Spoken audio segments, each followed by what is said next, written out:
Entrevista do dia. Bom, com a pandemia, muitos negócios se digitalizaram. Um dos setores que mais sofreu adaptações foi o mercado imobiliário. Feriado chegando e muita gente, até para dar aquela respirada dos grandes centros, opta pelo aluguel de uma casa de temporada. Como a contratação muitas vezes é digital e as imobiliárias também tiveram que digitalizar esses processos, o locador sempre tem que ficar de olho para não cair em um golpe. É sobre isso que a gente conversa com o advogado Alain Milagres, especialista em direito imobiliário, empresarial e do consumidor, ele que também é presidente da Comissão de Direito Imobiliário da OAB Contagem e diretor jurídico da Associação Comercial e Industrial de Contagem. Doutor Alain, muito bom dia, seja bem-vindo aqui ao Super N. Muito bom dia, Léo, agradeço muito o convite e já desejo um excelente final de semana para todos vocês. Muito obrigado. Doutor, a gente tem visto aí cada vez mais a popularização do Airbnb, entre outras tantas plataformas de aluguel de casas de temporada que a gente tem por aí. Inclusive, muitas pessoas, para economizar, acabam evitando essas plataformas e alugando diretamente com o proprietário do imóvel. Quais são os principais cuidados que o senhor elenca aí de mais importante que o locatário deve prestar atenção nesse momento? Ô Léo, no início da sua fala, você até chamou atenção à importância para que o locador não caia em eventual dissabor, em eventual golpe. Mas eu acho que a atenção, ambas as partes contratantes aqui precisam ter. Tanto o locador, aquele proprietário daquele imóvel, quanto o locatário, que é aquela pessoa que vai se disponibilizar, que vai realizar alguma viagem com a sua família de forma temporária para realizar aquela locação. Então, os primeiros cuidados que a gente precisa observar é com essa digitalização, ou seja, com esse afastamento das pessoas naquelas empresas, locais físicos para realizar aquelas transações mais seguras, a gente precisa observar principalmente plataformas, e aqui você citou muito bem o Airbnb, plataformas seguras. Por quê? Quando a gente fala naquele distanciamento das pessoas, quando da contratação, a gente precisa verificar principalmente comentários e avaliações de pessoas que ali já se hospedaram, principalmente sites e plataformas que disponibilizem feedbacks de clientes. Mas aqui é importante a gente destacar feedbacks verdadeiros, ou seja, plataformas que disponibilizem comentários que aquelas pessoas que ali se hospedaram falaram bem ou falaram mal daquele local, para que a partir daí a gente possa, na qualidade de locatário, fazer uma avaliação cuidadosa de todas aquelas experiências de pessoas que ali já passaram. E aí é muito bom também da gente destacar que é uma via de mão dupla, porque da mesma forma que a gente tem que buscar proprietários, locadores seguros, aqueles locadores também, eles devem buscar por locatários seguros de confiança também.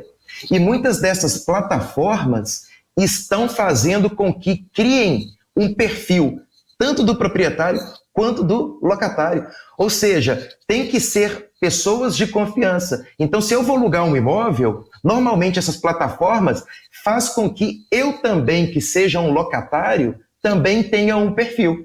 Então, o proprietário vai saber se eu sou um bom locatário e o locatário vai saber se aquele locador é um bom locador, um bom anfitrião, que é a expressão que o Airbnb, por exemplo, utiliza. Então, são alguns desses cuidados que a gente tem que observar. E o mais importante aqui, Léo, se você me permite dizer, política de cancelamento.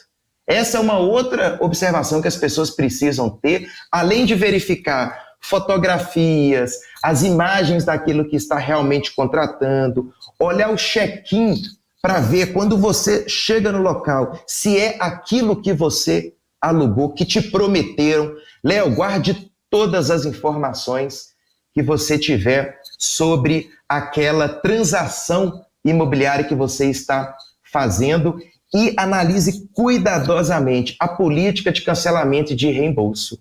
Porque no momento pandêmico que a gente está vivendo, a gente não sabe o dia de amanhã, a gente não sabe o dia da semana que vem, uma programação para o feriado prolongado semana que vem, ou até mesmo para julho, em férias escolares, a gente tem que observar a política de cancelamento, porque a gente tem dos dois lados pessoas que estão, uma, querendo ter um sossego naquela viagem, mas de um outro lado também, Léo, uma pessoa que vive daquele rendimento. Então a gente tem que observar essas políticas de cancelamento. São algumas dicas que a gente tem que observar, né?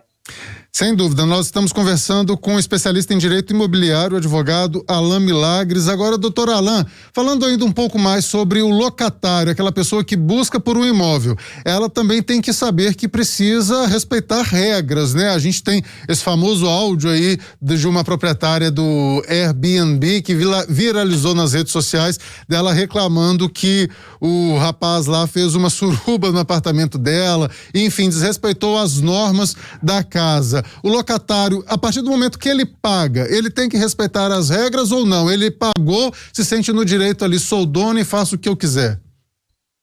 Pois é, essa é uma questão muito importante, porque, na verdade, ele não pode fazer o que quiser e nem mesmo o proprietário pode fazer o que quiser dentro da sua propriedade, principalmente se a gente estiver dentro de um condomínio. Ou seja, a gente precisa observar as regras de convivência daquele condomínio. Se a gente estiver falando de uma casa em especial, a gente tem que observar quando da contratação, através daquela plataforma, de eventual regra que aquele anfitrião proprietário especificou. Mas se a gente estiver falando de um condomínio, as pessoas precisam observar, então, além daquela regra especificada pelo proprietário, mas as regras da convenção. Então, por exemplo, horário de barulho, realização de festas, agora com a pandemia, protocolo de segurança daquele condomínio, possibilidade ou não de levar o seu pet, o seu animal de estimação, tem convenção que vai proibir. Então as pessoas que estão alugando já precisam, além de respeitar, elas precisam conhecer aquelas regras de forma antecipada, porque depois elas não podem reclamar e dizer que não conheciam daquelas regras. Então vai fazer uma locação que seja por temporada, Léo, peça as regras de convivência dentro daquela propriedade. Ou seja, se o proprietário não pode fazer o que ele quiser, muito menos o locatário vai fazer o que ele quiser. Então eu acho que aí a gente deve realmente respeitar regras de convivência, segurança, saúde e sossego daquelas pessoas que estão ao redor daquele imóvel objeto da locação. Doutor Alain Milagres, caso tenha algum problema ou o proprietário do imóvel alegue ali algum tipo de roubo, enfim, tiver algum problema que respeitou uma dessas regras, a lei garante ao proprietário do imóvel que ele recorra contra aquele locatário, mesmo que tenha sido aí por 2, 3 dias o aluguel? Ô, Léo, aqui é muito importante a gente dizer, quando a gente fala em contrato por temporada, a gente está falando no artigo 48 da Lei 8.245, que é a lei que trata da locação de imóvel urbano. E lá ela vai dizer o seguinte, olha, se você vai fazer um contrato por temporada, principalmente se aquele imóvel estiver mobiliado, é obrigatoriamente, ou seja, é obrigado a realização de um contrato com a discriminação de toda aquela mobília. Para quê? Para que isso dê segurança para o proprietário e para o locatário. Eventual furto, eventual retirada de algum pertence daquele imóvel, é de responsabilidade, então, do locatário a guarda, a vigia, tratar aquele imóvel como se fosse seu. E aqui é muito importante a gente dizer, quando do check-in naquela locação, há necessidade de que as pessoas observem, olha, eu estou fazendo um contrato, existem a discriminação daqueles bens dentro daquele imóvel, então eu tenho que chegar no imóvel, pegar o contrato e verificar, olha, aqui tem uma televisão, a televisão é essa marca, olha, aqui tem um enfeite dessa marca, aqui tem um outro bem, e aí você vai arrolando e conferindo tudo que tem, porque o que não tiver, aí o locatário ele deverá sim, quando da realização de um laudo de vistoria final, aquele locatário tem que devolver da forma que recebeu, Léo. Então é uma garantia que esse laudo seja feito tanto para o proprietário quanto para o locatário. Então isso é muito bom de observar. Se você me permite, Léo, sim, como algumas considerações aqui também, é fazer essas contratações por plataformas seguras E também a gente tem que destacar aqui a importância do corretor de imóveis, das imobiliárias que são esses intermediadores, porque ainda são pessoas importantíssimas na intermediação e na segurança das contratações, seja por temporada ou não. Então, se a gente puder optar, verificar a idoneidade, se aquela locação está sendo intermediada por uma imobiliária, perfeito, busque informações, não somente da imobiliária, mas busque informações também do imóvel, do proprietário, veja com quem você está fazendo aquela negociação para evitar o quê? Golpes, evitar com que pessoas aluguem o imóvel para mais de uma pessoa. E aí é um dissabor muito grande você chegar num imóvel e aquele imóvel está alugado para uma outra pessoa. O imóvel nem existe também, né, doutor? Acontece em alguns casos de ter a foto ali daquele imóvel, quer dizer, ele existe, mas não existe para locação, né? O golpista simplesmente usou uma foto aleatória. A gente vê muito tipo desse como golpe no Réveillon, por exemplo, né?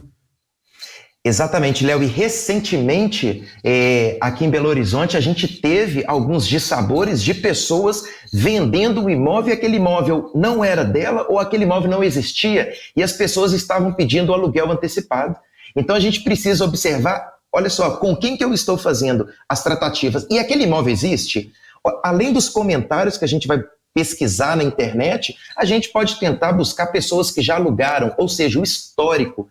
Porque esse golpe, ele é muito comum e ele é muito fácil das pessoas realizarem, né? As pessoas que estão principalmente distantes, elas vão fazendo aqueles depósitos antecipados sem conhecer para quem está fazendo e sem conhecer o imóvel. Quando ela assusta, aquele imóvel não existe.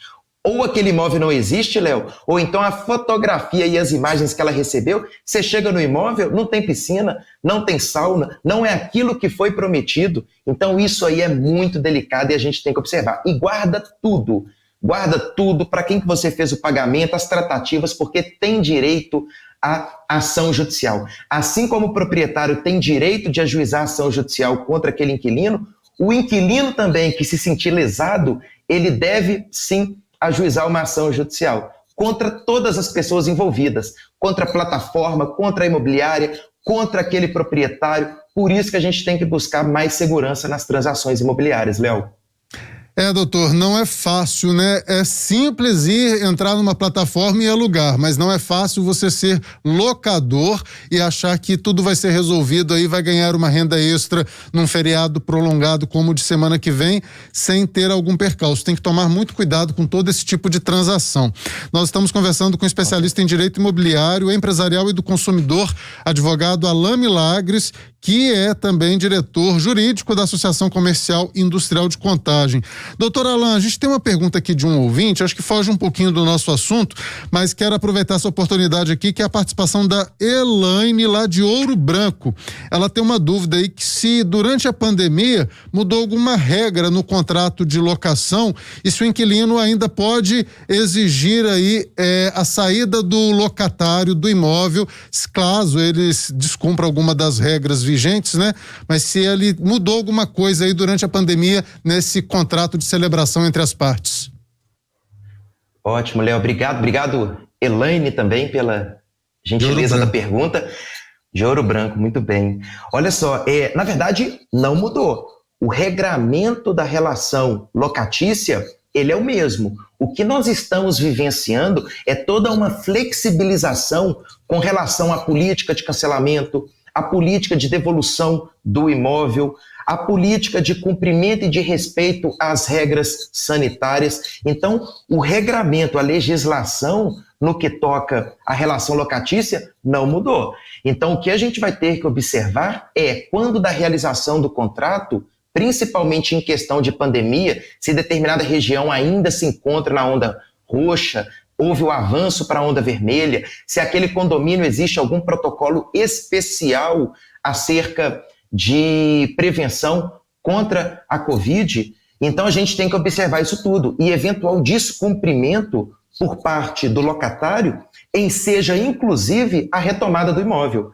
Sabe, até porque, Léo, é importante a gente dizer que quando a gente fala em locação por temporada, a gente não está dizendo apenas a locação por temporada de um final de semana. de um feriado prolongado de 4 ou 5 dias, mas a locação por temporada de até 90 dias também. Então, se a gente observar que uma pessoa, um locatário, não está respeitando eventual regra, é possível que aquele locador ajuize a ação de despejo exigindo rescisão, exigindo a retomada do imóvel, exigindo perdas e danos, caso aquele locatário não cumpra a parte dele. E o locatário, por sua vez, também, ele deve observar direitos e deveres também do locador. Ou seja, o locatário também, eventualmente, pode pedir a rescisão contratual, a aplicação de multa porque o locador não cumpriu a parte dele. Tudo bem que aí ele vai não pedir a retomada, ele vai exigir a devolução, ele devolve o imóvel, mas ele exige perdas e danos. Então, não mudou o regramento em razão da pandemia. Sim. O que mudou foi toda uma sensibilidade contratual, flexibilização, mas observar, sobretudo, regras de protocolos da Covid. Mas a regra é a mesma. Tá certo. Doutor Alain Milagres, quero muito agradecer a participação do senhor aqui no Super N primeira edição. Obrigado pelos seus esclarecimentos e contribuições aqui nessa manhã de sábado.